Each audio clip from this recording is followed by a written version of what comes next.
இரட்சகரும் மீட்பெருமாய் இருக்கிற இயேசு கிறிஸ்துவின் நாமத்தினாலே உங்கள் யாவருக்கும் என் வாழ்த்துக்கள். ஒரு மரத்திற்கு வேர் மிகவும் ஆதரவாய் இருக்கிறது. ஒரு வீடுக்கு ஒரு அஸ்திபாரம் ஆதரவாய் இருக்குதுங்க. சில வேளைகளில் உங்களை ஒதுக்கி மற்றவங்கெல்லாம் ஒன்று கூடி இருக்கும் பொழுது நீங்கள் ஆதரவில்லாதது போல இருக்கிறீங்களா? இது நிமித்தம் இருதயம் நொறுங்குண்டு காணப்படலாம். இன்றைக்கு நான் உங்களுக்கு சொல்கிறேன், மனுஷன் முகத்தை பார்ப்பான், கர்த்தரோ இருதயத்தை பார்க்கிறார். மனுஷன் உங்களுக்கு ஆதரவு தரலாமா வேண்டாமன்னு முகத்தை பார்த்து தாங்க எடை போடுவாங்க. ஆனால் ஏசப்பா உங்கள் கலங்கின இருதயத்தை பார்த்து உங்ககிட்ட வருவார் அப்படின்ட்டு வசனம் சொல்கிறது. ஆண்டவர் என்றென்றைக்கும் கைவிட மாட்டார். நீங்கள் எப்பேற்பட்ட சூழ்நிலையில் இருந்தாலும் தேவன் உங்களை கைவிட மாட்டார். இஸ்ரவேலே உனக்கு சகாயம் செய்யும் கேடகமும் உனக்கு மகிமை பொருந்திய பட்டயமும் அவரேன்னு வசனம் சொல்கிறது. ஏன் ஏசப்பாவை பிடித்திருக்கணும்னா, ஆண்டவர் சொல்கிறார், மரித்தேன் ஆனாலும் இதோ சதா காலங்களிலும் உயிரோடு இருக்கிறேன்.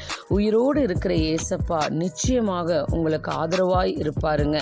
நீதிமான்கள் கூப்பிடும் பொழுது கர்த்தர் கேட்டு அவர்களை அவர்களுடைய எல்லா உபத்திரவங்களுக்கும் நீங்களாக்கி விடுகிறார்னு வசனம் சொல்கிறது. ஆபத்தில் நானே அவனோடு இருந்து அவனை தப்புவித்து அவனை கனப்படுத்துவேன் ஆண்டவர் சொல்கிறாருங்க. அவர் உங்களை விசாரிக்கிறபடியால் உங்கள் கவலைகளை எல்லாம் அவர் மேல் வைத்து விடுங்கள். நமக்கு துணை நின்று நம்முடைய யுத்தங்களை நடத்தி நம்மோடு இருக்கிறவர் நம்முடைய தேவனாகிய கர்த்தர் தானே.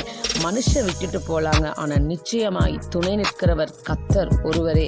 அது மட்டும் இல்லைங்க, ஆண்டவர் சொல்கிறார், நான் உன் வாயோடு இருந்து நீ பேச வேண்டியதை உனக்கு போதிப்பேன்னு சொல்றாருங்க.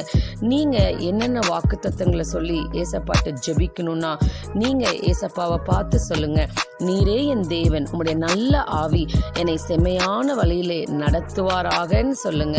நீர் உமது அடியேனுக்கு கொடுத்த உமது வாக்கின்படி உமது கிருபை என்னை தேற்றுவதாக அப்படின்னு அறிக்கையிடுங்க. கர்த்தாவே, நாங்கள் உம்மை நம்பி இருக்கிறபடியே உமது கிருபை எங்கள் மேல் இருப்பதாக. கர்த்தாவே, நீர் என் கேடகமும் என் மகிமையும் என் தலையை உயர்த்தி வருகிறமாய் இருக்கிறீர்னு சொல்லுங்க. என் ஆபத்து நாளில் எனக்கு எதிரிட்டு வந்தார்கள், கர்த்தரோ எனக்கு ஆதரவாய் இருந்தார்னு விசுவாசத்தோடு சொல்லுங்க. எனக்கோ தேவனை அண்டிக் கொண்டிருப்பதே நலம்னு அறிக்கையிடுங்க. என்னை பலத்தால் இடைக்கட்டி என் வழியை செவைப்படுத்துகிறவரேன்னு சொல்லி ஜெபியுங்க. நீங்க இந்த மாதிரியெல்லாம் சொல்லி ஜெபிக்கும் பொழுது உங்களை பார்த்து இன்றைக்கு ஆண்டவர் சொல்கிறார், நான் ஏந்துவேன், நான் சுமப்பேன், தப்புவிப்பேன்னு சொல்றாருங்க. அது மட்டும் இல்ல, யாத்ராகமம் 23:20 படி வழியிலே உன்னை காக்கிறதற்கும் நான் ஆயத்தம் பண்ணின ஸ்தானத்திற்கு உன்னை கொண்டு போகிறதற்கும் இதோ நான் ஒரு தூதனை உனக்கு முன்னே அனுப்புகிறேன்னு சொல்றாருங்க. ஆண்டவர் என்றென்றைக்கும் கைவிட மாட்டார். பலத்தினாலும் அல்ல, பராக்கிரமத்தினாலும் அல்ல, என்னுடைய ஆவியினாலே ஆகும் என்று சேனைகளின் கர்த்தர் சொல்கிறார். நான் உங்களை திக்கற்றவர்களாய் விடேன், உங்களிடத்தில் வருவேன்.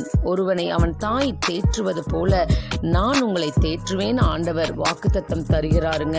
இப்ப கண்களை மூடி நம்ம ஒரு நிமிஷம் ஜெபிக்கலாம். ஆண்டவரே, இந்த வீடியோவை பார்த்துட்டு இருக்கிற உடைய பிள்ளைகளுக்காக ஜெபிக்கிறேன்.